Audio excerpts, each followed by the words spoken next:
از چند لحظه دیگر رقابت آغاز می‌گردد. همینطور دوستان ارجمند صدای اشتکی دوار بلند شد و این دورها سنهای هفتم و هشتم ایول به خط گرفته شده است. فرصت ضربه زنی و بسیار هم ضربه قوی جانبی دروازه اما حمایتگر این حالت رو برطرف کرد. چگونه ضربه سخت از طرف نسیم رسولوف زده شد اما محافظتگر به توپ رسید و نگذاشت که توپ جانبی دروازه عظیمجان قرایف رود، وگرنه امکانیت برای عظیمجان قرایف میشد. حالا چی حالت است که دوباره کارت زرد نشان میدهد به عزتالله روزیف. تکرارا میبینیم هجومی دسته استراوشن رو با دست بازی کرده است عزتالله، مگر کارگردان اگر امکانیت داشته باشد باری دیگر این چیز رو برای ما نشان میدهد بسیار خوب میشود. از این نگاه نظر میاندازیم علیار اشور محمدов در اکران های ما و حالا ضربه ایلهام و گل. چرا که بسیار لحظه حساس برای این متخصص است در لحظه هایی که استراوشن باید از پس از مرحله کرانتینی و ایستا بازی دسته استراوشن هم بهتر می شود. امکانیت نوبتی برای اجرایش ضربه و گل در ورزشگاه خانگی خود با حساب گرچند نه اونقدر بزرگ است اما علاقه تفاوتی 2 گل است تعقیب میماند از استراوشن. تکرارا میبینیم ضربه خیلی هم زیبا با پای چپ شینم تو به طوری دروازه امینجان قرایف وارد میگردد. بسیار هم گلی عالی. دوشنبه 83 کمی فعالتر میشوند. هجوم نوبتی اونو پرتو به داخل جریمه گل ضربه با سر و گل.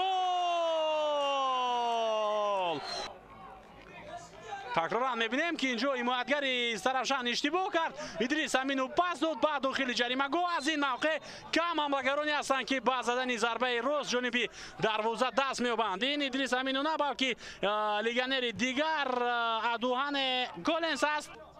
ضربه جریمه‌ای با فایده بازیگران دوشنبه 83 در نزد توپ قرار دارد دلشاد رسولوف. با این حالت نظر میاندازیم ضربه دلشاد و داخل جریمه گل و فرصت است ضربه نوبتی گل. تکرارا میبینیم این حالت رو ضربه دلشاد رسولوف رو اولا تو با 2 نفر برخورد و فرصتی خوب برای خورشید عبداللهیف با میون آمد و او حساب رو برابر کرد. علاقه دقیقه علاوه کرده دوار به انجام رسیده است و همینطور صدای اشتکش را بلند میکند. دواری مرکز قسمت یکمی رقابت بسیار هم جالب شد. 2-2 بین دسته‌های دوشنبه 83 و استراوشن به انجام میرسد.